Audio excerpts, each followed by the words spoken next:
morning, everyone. My name is Carla, and you have reached my FlossTube channel, Carla being Crafty, where I talk about mostly cross stitch, but also other crafts that I enjoy and a little bit of life thrown in. Today is my FlossTube number 165, and it is Sunday, November 6th, 2022.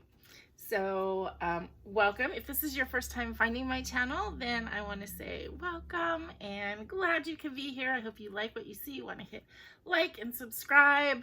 I have a super thanks button down below in the description box area if that is your thing, if you like to give a monetary thanks. I did have like the other things, buy me a coffee and Ko-Fi and stuff like that, and then I realized that this is actually easier for me. I don't have to worry about where to find the gifts that people have given me, and I also think it's maybe a little bit easier for you guys because you don't have to go anywhere. You just go down and click that button. So if that's something that you like to do, I certainly appreciate it. I don't expect it ever, but when I get a little monetary things, it is really nice. It does help pay for, mostly it helps pay for the Zoom subscription that I pay for each month so that I can get together with my FlossTube friends and do Zoom get-togethers. So anyway, so again, welcome.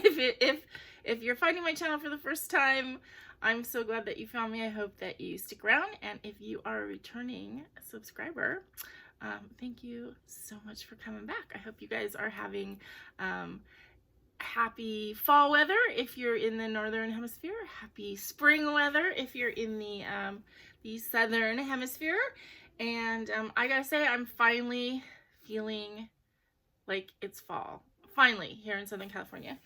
Hey Baggy, you want to come say hi? Where are you? I can't pick you up when you're right under me.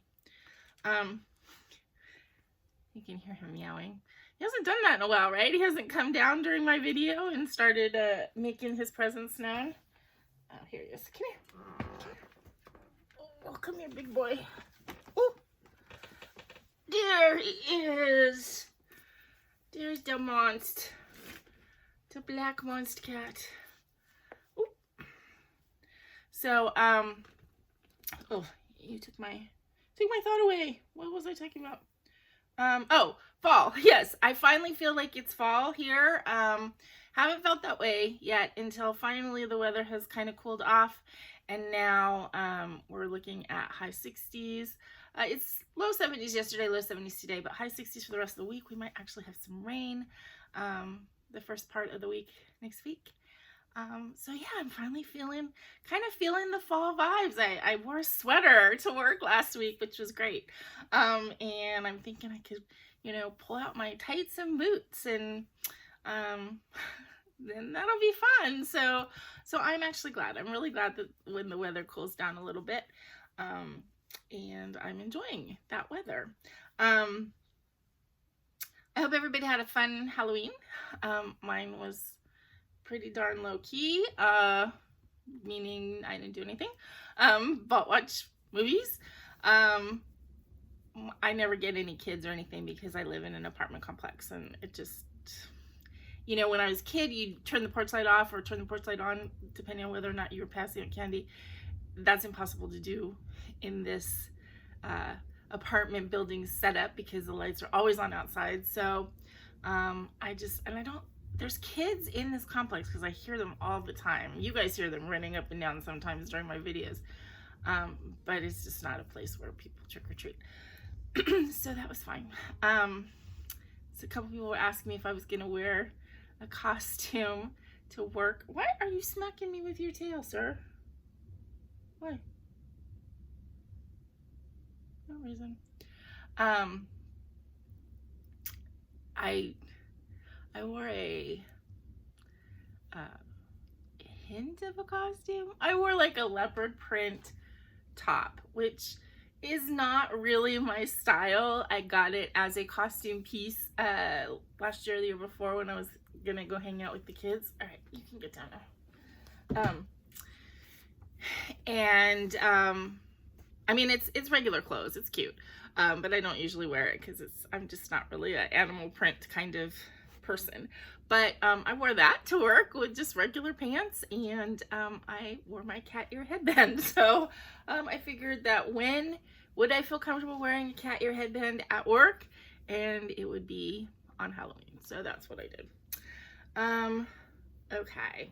Oh, we had a Zoom call yesterday, slightly smaller than the normal group. There was about 6 or 7 of us. We stayed on the Zoom for 4 hours. In fact, I finally looked up and it's like, hey, it's been 4 hours. I haven't had dinner yet. I should probably close this out. And everybody's like, oh gosh, it's just fun. It's like we chit chat, we talk about unimportant things, we talk about sometimes important things, and then there's times where we don't talk at all. We just sit and stitch and enjoy each other's company electronically, and it was just really fun. So I have another one scheduled for November 27th, which is a Sunday. It's the Sunday after Thanksgiving here in the US, and at 3 o'clock in the afternoon. So please do join if you possibly can. If you feel shy and you don't want to have your camera on, then don't have your camera on. If you don't want to talk and just want to listen, then turn your microphone off. In fact, a lot of people turn their microphone off anyway unless they want to say something, because so people can't hear the ambient noise in their house or their room. Seriously, if you want to sit there with your camera off and your microphone off and just lurk and listen to us, that is 100% okay. You may find that you really enjoy it. You may find you don't and don't want to come back, and that's fine too. But if you've never done a Stitchy Zoom, then please join us and try it out and see if you like it. I find it really fun to have an afternoon of stitching, which I normally do anyway, but instead of, being in my own head and with the company of my cat and the television only, I find it really refreshing to be in the company of other people, even if they're, in rooms all around the country or the world. So I really do enjoy it. So anyway, next one is on the 27th. Please join. I haven't scheduled anything yet for December except for New Year's Eve. I am going to have a Zoom open from 8 o'clock Pacific time New Year's Eve until whenever I guess I'm alone. So it'll probably be at least till midnight my time, and maybe a little bit longer depending on how tired I am. I have plans to do a New Year New Start that night, and so I'm excited about that. And yeah, so I'm gonna enjoy spending New Year's Eve that way this year. So this coming week, nothing too exciting except for Wednesday, I have vaccine scheduled. So I'm supposed to go in. I had already been scheduled to get my flu shot and my first shingles vaccine. And then I had to talk to my doctor about something this week, and while I was talking to her, I asked her about the pneumococcal pneumonia shot, and she said, yeah, I should get that as well. I'm a little bit younger than the recommended age, but because I have type 2 diabetes, it is recommended for me. So she told me I should get that one. And she goes, you can wait and get it separately, or, you could just take all your lumps at once. And if you get sick, you get sick for a couple days and get it over with. So I figured I'll do that. So yeah, so I'm going to get 3 vaccines on that day, and I need to get my, my retinopathy. I know it's not called that. It's retinal something. Basically they just look at your retinas. And she's like, oh, while you're there, just have them check your feet too, which I never have any. I have my type 2 diabetes, although I do have it, is very well controlled right now. And it's sort of, I don't know, can you say mild? I mean, I don't take very much medication. If I don't take it, my blood sugars are crazy. But if I take that little bit, then they're controlled. So they do a foot stick. I don't know. They run their little thing up your feet and see if you can feel it. And I always can.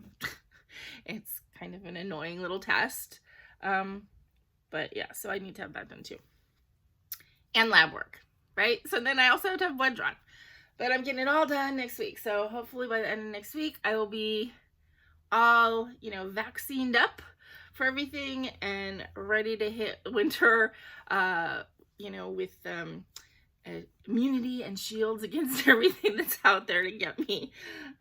So yeah, so that's what I'm scheduled for this week. So hopefully it doesn't affect me too badly. I've never had a problem with the flu shot, and the other two are new to me, so I have no idea. I'm not so worried about, you know, people say that their arm feels awful or their arm really hurts. I'm not as much worried about that as feeling, you know, like the flu-like symptoms. That's what kind of knocks me on my butt, so I'm hoping I don't get that. Okay, I think that's it as far as like preamble and what's going on in my life. I thought I'd give you guys just a quick update on, I mean, I guess it's an update on my Ariel. I still haven't finished like securing, oh sorry, I got glue on my finger here. Securing the fabric on the back and making the back look nice and not necessarily presentable, but all contained. But I thought I'd give you an update on that last little nail that I couldn't get in, and I gave up. I finally gave up on it, and somebody has suggested that I just take a nail head and just glue it on. Since it's the only one, it doesn't necessarily need to be there for structure, which I did, and it's in the process of being glued, and it's in the process of drying, hopefully. I did it yesterday, and because this is an angled thing, it then slid and dried weird. So I'm trying it again, and hopefully it will not dry crooked again. Although I just don't know where to prop it so that it doesn't do that. But anyway, once I get that all finished, then I need to like kind of tape down the fabric in the back, and then I can hang it in my bathroom where I'm currently putting all of my mermaidy stuff. Okay, so on to stitching for the week.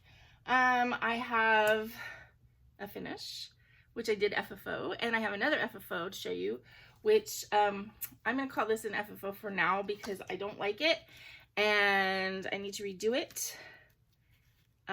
So I showed you Midnight Meow. I finished it last week, and I showed you the frame I was going to put it in, and I put it in the frame, and I don't really like it because it doesn't fit great. I mean, it fits, but just.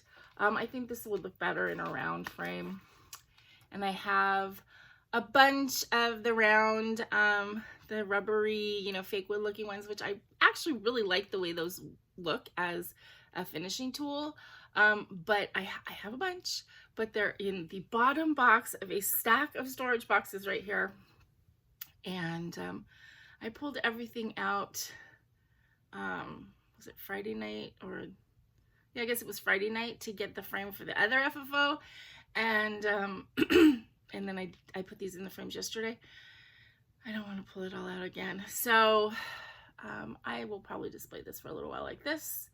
And then when I feel like pulling out the thing, I'll redo it. I don't frame these in such a way that they're, you know, stuck in there forever. So I will be able to kind of pull that off of the double-sided tape that it's actually taped to the glass insert. And then I can repurpose this frame for something else later. But for now, it'll be able to be displayed. Oh,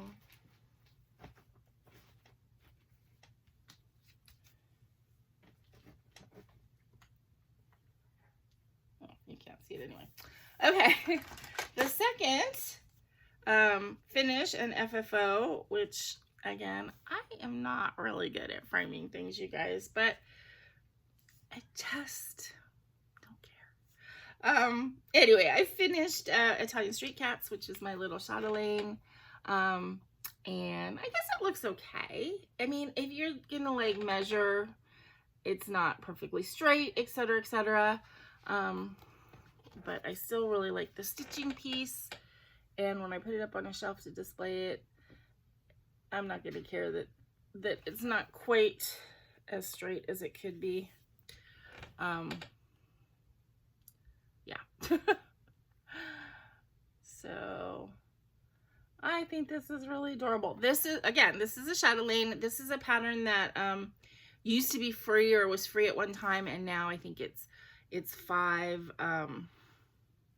I say $5. It's €5, I guess, right? or 5, it's 5 whatevers from the country that Chatelaine Designs is coming from. But it turns out to be about $5. And I did change this middle cat right here. Is supposed to be a dog. And it just didn't look good. It didn't look like a dog when I was stitching it. It looked like some kind of weird deformed horse. And so I just decided to stitch another kitty. But I really like the lemons. So that is that. And in case you're keeping track, which I'm sure you're not, but when I first talked to you guys about my kind of push to the finish for the end of this year, I had 15 projects that were on my list to see if I could get done.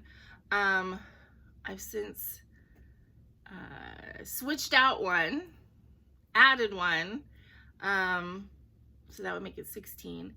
I finished 5 of those, so that's pretty good. Now, granted, it's all the littler ones, and when we get into the bigger ones, I have things to say, but yeah, I'm still actually pretty happy with myself that I've gotten, you know, 5 finishes done off of that list since I first talked about it, which was sometime in the end of September, beginning of October. So yeah, I think I've done pretty good. Okay, so let's go on to whips. So another one that I'm trying to, well, really everything that I've worked on pretty much, and then I'm going to give you all the exceptions, but I'm still trying to get those things finished. So those are the things I'm working on. I worked on my filigree pumpkin. This one I am pretty sure I'm going to get done this year, perhaps in the next couple weeks. So I finished the green part, and so I have 2 more kind of sections in the pumpkin to do. I have some mistakes in here. I'm having to kind of fudge a little bit. Again, don't mind that. I don't think this light shows this off very well. There, ooh, that looks good. That looked good for a second. So what I'm doing with this is a 22 count hardanger. It was this sort of mustardy yellow color, golden color that I didn't like, so I dyed it with some wine colored Rit dye, and then got this really pretty orange mottle. And this was a free pattern that I found on Pinterest, I think. And once I got the pattern printed out, then I saw a Mill Hill kit that I thought that maybe this was stolen from. So I bought the Mill Hill kit, but I'm still using the other pattern because as long as I have the Mill Hill kit, then it's kosher. And I stitched this one strand with a variegated mystery green floss that I had, and this is a white, I think it's a B5200, does that sound right? Anyway, it's a bright white, and then I'm using one strand of that and 1 strand of sort of a rose gold blending filament. What color is this? It's color 13, but it's kind of a rosy gold. So yeah, and what I'm going to do with it when I'm done, I don't know. I might put it in one of those little rubber frames. I might make it into a little cushion, or I might put it in a stitching scrapbook if I ever actually put that together. So yeah, I don't know what I'm going to do with it, but I do still want to get it done. Okay, so on actual Halloween, I figured, you know, I should work on my All Hallows Eve piece. I did have this on my list of things to try and get finished this year. I realized I'm not gonna get finished with it. And I'm also not gonna work on it anymore this year. I'm putting it away until I feel like doing the Halloween stitching next year. And I pulled out something else instead. But in the meantime, I did work on it on Halloween, and I worked on my little ghoulie guy.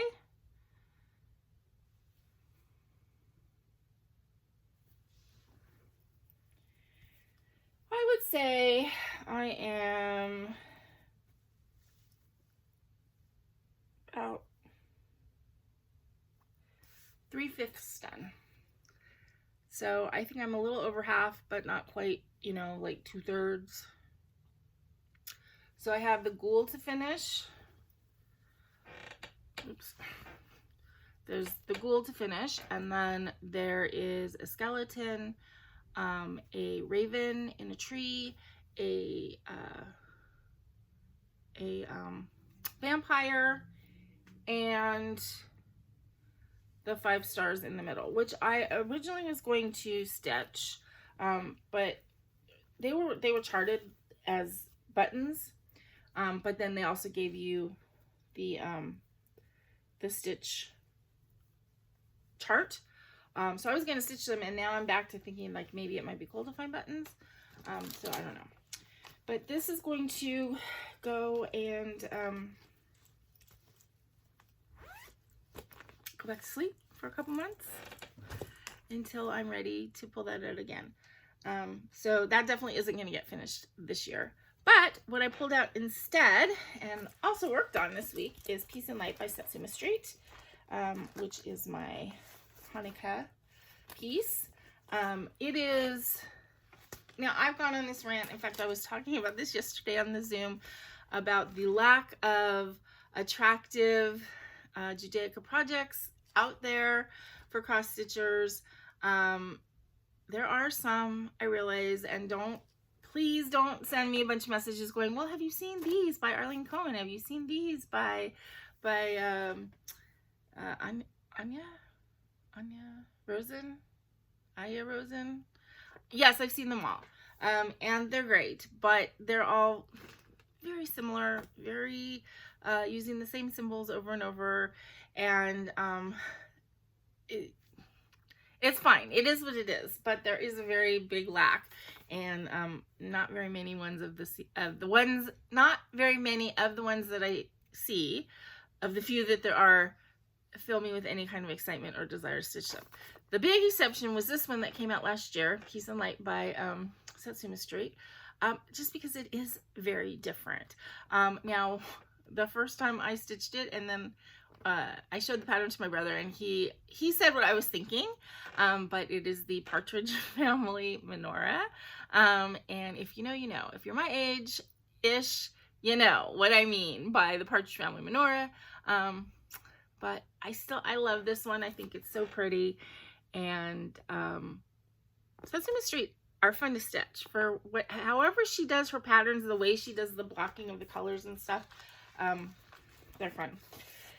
So I put away All Hallows Eve, but I pulled this one out, and possibly this one could be a finish this year, so that would be cool. I am stitching this on a Lugana that I dyed. This was one of the rejects for the color when I was trying to dye fabric for the Enchantress of the Abyss, the Bella Filipina Mermaid. And I had such a specific color that I wanted to see for that. And I was not able to get that color in an even weave. I had to go with an Aida, which is fine. So this color is one of the rejects. This actually looked perfect wet and then dried lighter than what I was looking for the mermaid. But for Peace and Light, it works. So just let me fold it so I can hold it easier and you can see everything that I've done.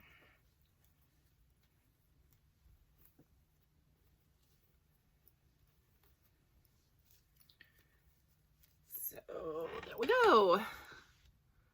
So I did actually all of this week, and actually this little bit, I was gonna say wing, it's not, it's the chest. So yeah, all of that is new. Because I started this last year during the week of Hanukkah, and then that's all I really stitched on it, was that 1 week.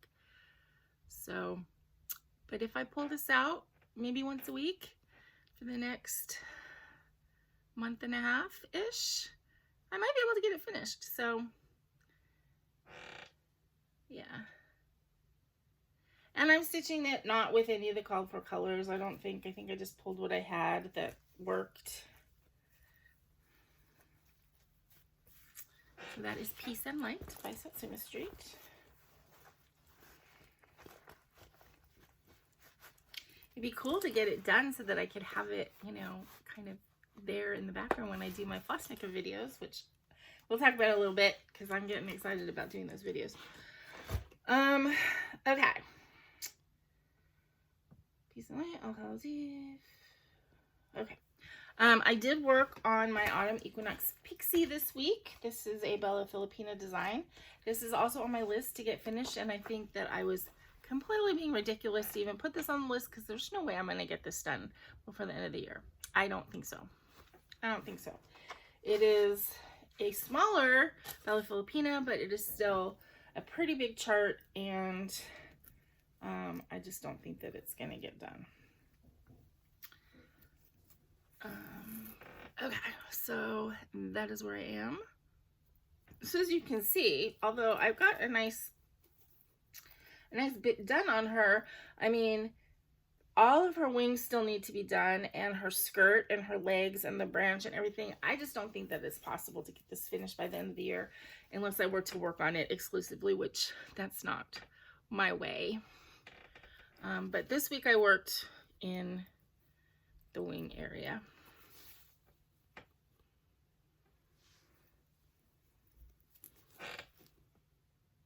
She's so pretty though. I am just, every time I pull her out, it makes me happy because she's just so pretty. Just so pretty. This is on a hand-dyed by Rolanda fabric.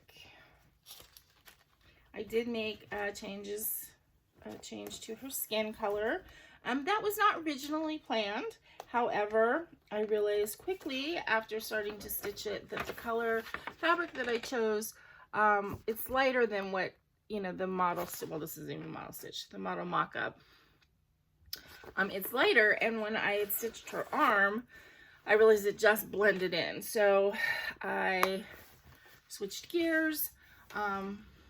I frogged out the arm stitching, and then I stitched another colorway and realized it was still too late. And I frogged it again. So the color that I landed on was the third one. And boy, that did solidify I do not like frogging. Okay. Next, I worked on my green lace mandala by Chatelaine, which is not scheduled for finish this year because, let's get real, I just started it. So this is the awful picture that I printed out of it from, so you can't get good pictures on the actual Chatelaine website because they're like mock-ups. You can see nice pictures on the Chatelaine gallery, but this particular chart, for whatever reason, they didn't have even a single picture of it just straight on. Like the picture, the full picture that they have is angled back, which is why this looks kind of wonky. So it was hard to even get a decent like picture of a finish of it. But anyway, this kind of gives you an idea at least. And I finished this middle colored section except for the beading. I haven't done that yet. And I'm working now on the, she calls it fencing. So it's the black work that's around there, and then there's little half stitches, these blue half stitches around the fence work. So I did change a color in the half stitches because the one that was called for was blending into the fabric. So I pulled a darker one that was, you know, that is in the pattern already, in the chart already. So, wait, oops. No, that's right. Okay, so I had done a little bit of the black work, so I finished, you know, another section of black work, and then I started the little half stitches around it.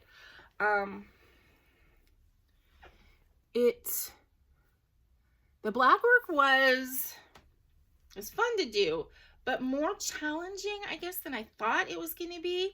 It was really easy to do like the first, let's say, half of the first side. But then when I got to the other half, it's, I don't know if you would call it a mirror. It's back, you know, it's backwards. It's because the curves are going in towards the center area, and it was just messing with my brain. It was really hard to know which way to like do my stitches. I'm not doing this in true black work style where, you know, it looks the same on the front and back. I'm not worrying about that. But it was a little bit challenging, which is why I started doing the blue stitches, because I wasn't ready to stop stitching on it, but I needed something to break it up a little bit. So I did some of the blue, and then I did some more of the black work, and then I did some more of the blue. And the one thing I have to say, and so this is a plea to any other designers out there who might be charting this type of thing.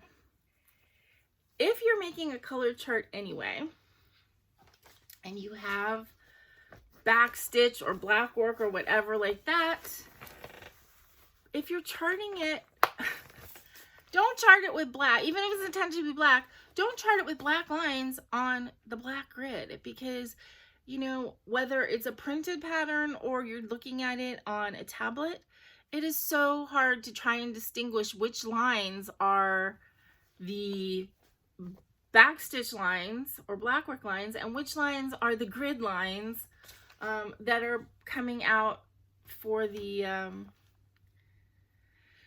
you know, for the grid, the graph paper.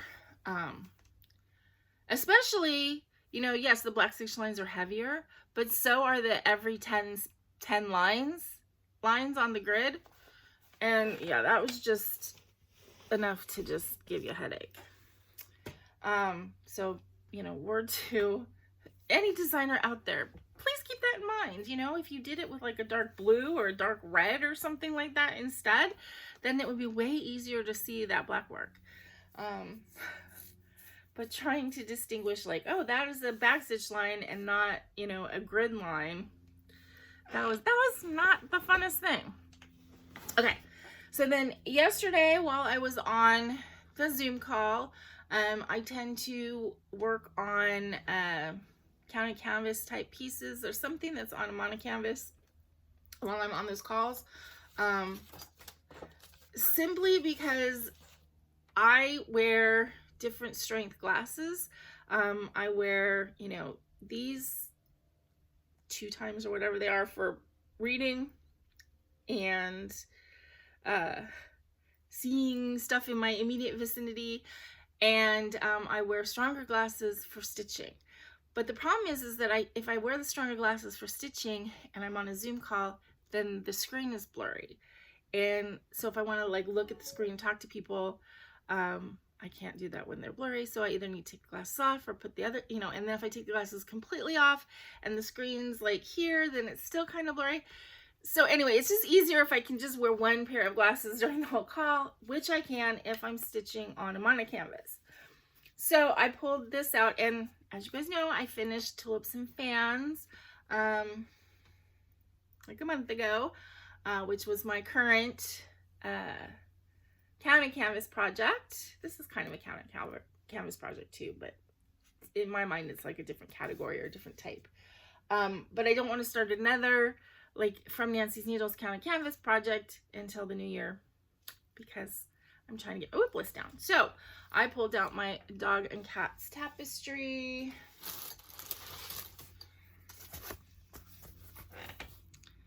And which is basically, it's a counted canvas project, right? Or a needlepoint. I'm doing the animals themselves with number 8 Pearl Cotton. And then I'm doing the backgrounds with Chrome watercolors. So I worked on, and I don't really do the animals on the calls, because again, I can do that better, more comfortably with the higher strength glasses. But the background part, I can see perfectly well. So anyway, I worked on this yellow. I ended up having to frog a huge portion of it, made me crazy. Because right by the ear, I had a square that was off. I had put one extra like stitch, and then I stitched from there and finished like this whole side. And then when I was coming back and I realized that one was off, then I realized I had to frog everything over here to make it match. So that's why originally these little squares would have lined up with these. And now there's like a one stitch on this side and a half a box on that side. It doesn't really matter. And actually I think it's fine if they don't exactly match, because I'm making each square a different like texture. And then I started on the pink.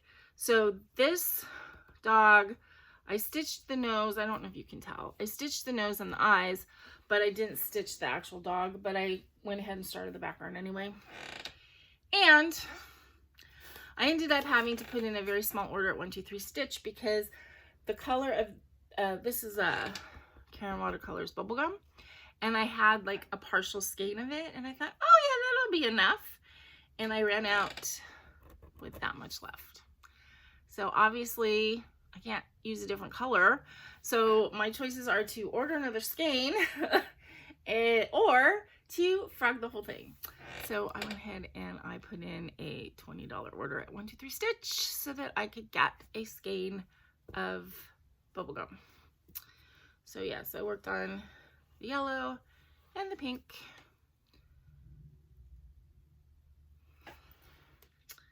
And I am changing a few of the animals on here to look more like animals that I've had in my life.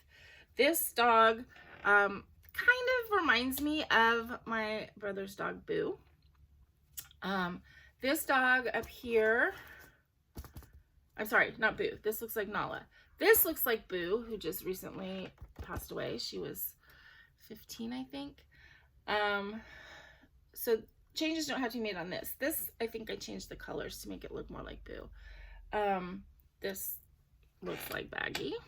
I changed the eye color to be more green. My Papillon, Frodo, who I lost in 2019, I need to represent him on here because he's one of the most important dogs that has been in my life. So I'm going to change this dog because it has a very similar shape to Frodo. I'm going to change that dog to his black and white colors.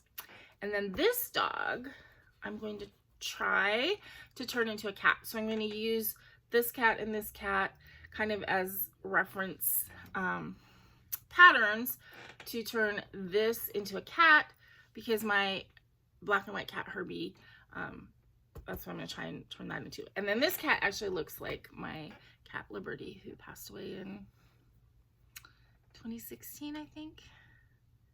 Herbie, I lost Herbie in 2017. He was 21 years old when he died, and she was 20. She died a year before him, but she was also a year older. I think she was 20 when she died. But he actually made it to 21. Herbie did. So, and then the other dogs, I don't have any dogs in my life that really look like any of those dogs, but, you know, they're cute. We had a Corgi when I was married. He was my husband's dog. So, you know, he was a great dog. He can't help that my husband wasn't a great husband. And then the other dogs are just cute dogs. So, anyway, so that is what I worked on yesterday. And that is all my whips. So, haul. I actually do have haul, but I'm not going to show it to you. I will give you a teaser. Dun, dun, dun. So what is in here, you may ask? So, as I've said, I am very excited about doing my FlossTube videos this year. For those of you who are newer to my channel, this is something I started in 2020, I want to say, is the first time I did FlossTube. And I did 8 nights of videos, and you know, they were shorter videos. I posted them. I lit the Hanukkah candles with you guys, and gave you some Hanukkah trivia, information, explanation, and we did some gift unwrapping and stuff like that. And then last year, I just wasn't feeling it. It was the first year without my mom after my mom passed at the beginning of the year. And I just wasn't up to doing a daily video during Hanukkah. So instead, what I did was I did kind of a vlog style, and I kind of just did a little recording myself for several of the nights and then uploaded it at the end. But this year I'm going to go back to doing the way I did it the first year. I'm going to do a video every night. I'm going to tell you guys a little bit about Hanukkah. Now, I am not an expert by any means. If you really are interested in getting a more observant or religious aspect or whatever, you know, there's many places you can go that you're going to get more detailed information than what I am going to give you. I'm giving you sort of a ethnically, culturally Jewish person's take. I've done a lot of Googling to get a lot of this information, but actually it's kind of fun because this year I was looking for more stuff to talk to you guys about, and I found some really cool information on the way Hanukkah is celebrated around the world, which I didn't know, so I'm going to share that with you. And then some of the other stuff that I've already talked to you about. I did get a new menorah this year, so I will have I'll have 4 menorahs to show you, and like the different kinds of menorahs that you can get, and the different types of candle, because you don't have to use necessarily candles. I got candles, and I also got, which I have never bought myself, my ex-mother-in-law used to use the oil cups, which I think is really cool, so I did order some oil cups to show you guys those as well. So yeah, so I'm excited to do it. But the one thing that Hanukkah has become in the United States is a gift-giving holiday. And, you know, I'm not a kid anymore. Kids are excited to get the every night gift. But I thought it would be fun to be able to share something stitching with you guys on Hanukkah. So what I decided to do, I had some Amazon gift cards that were given to me for my birthday by different friends. So I decided to take that money and I ordered 8 kits. And I also decided that my very, very first cross stitch that I ever did, which if you go to my channel, at least on the computer, you know, there's like a banner.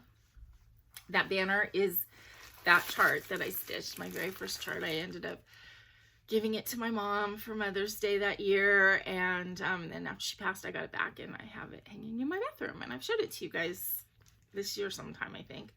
But anyway, it was the Bluebells by Riolis. So my very first thing I ever stitched, counted cross stitch, was a Riolis flower chart, and I absolutely love the Riolis charts. I just think they're beautiful, and so I decided to get myself flower kits, Riolis flower kits. So I have 8 Riolis flower kits in here that I ordered them myself. I saw them when they came in, but I put them in this bag, and I'm not going to look at them again until my FlossTube videos, and then what I will do is each night, those 8, and I'll pull one out and show it to you guys and be able to share that with you. I think it's cool. I'm excited about it. I don't know when I will stitch them, but I do have Sweet William on the go, and so once that's done, I'm going to need to replace it with another Riolis flower kit, so one of those will come out. So yeah, so that was kind of my haul, which is going to get set aside.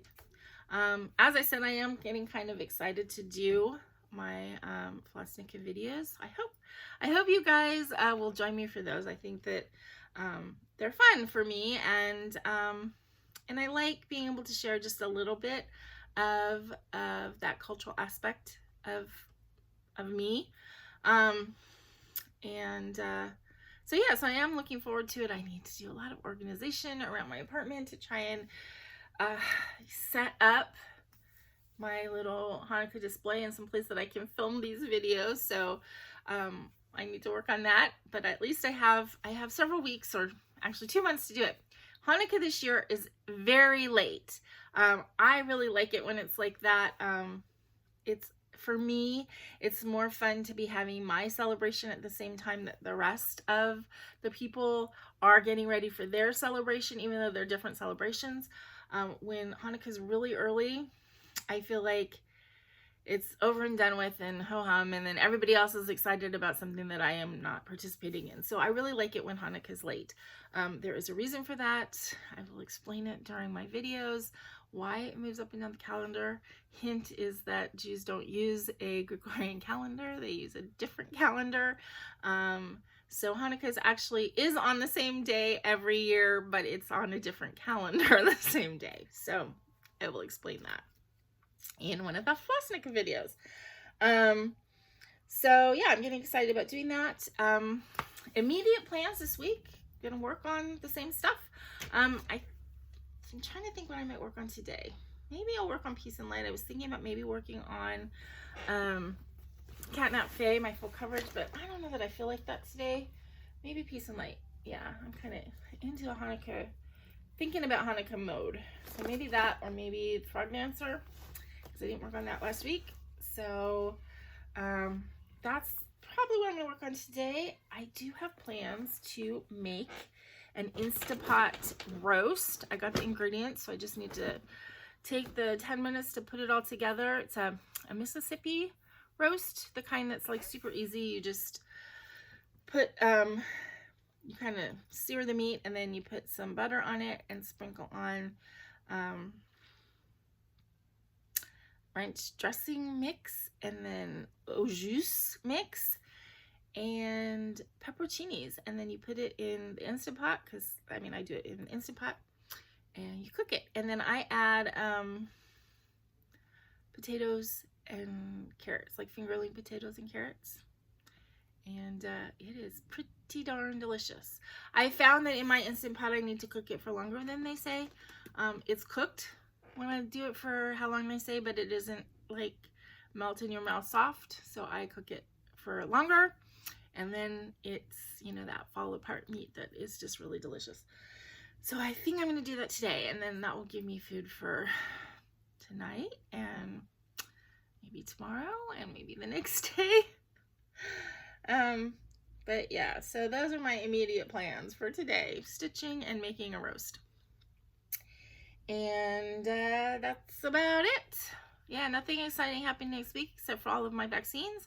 So keep your fingers crossed for me that I feel good after them and I'm not, you know, out for the count for a day and a half, like with the COVID shot. Especially since I'm getting it done on Wednesday, so I don't want to have to miss too much work. You know, it's like I like taking time off of work, but not to be sick. If I'm going to take time off of work, I want it to be to do something more fun than laying in bed all day, feeling sick. So anyway, that is what my immediate plans are. I hope you guys are having a great, great week, stitching, non-stitching, whatever. I hope that you are looking forward to Thanksgiving plans, if that is what you do. Thanksgiving can be really wonderful. It can also be a really big time of stress. So be careful. Don't let it stress you out too much. Things don't have to be perfect. Sometimes it's hard to come to grips with that, but it's better for us all when we do.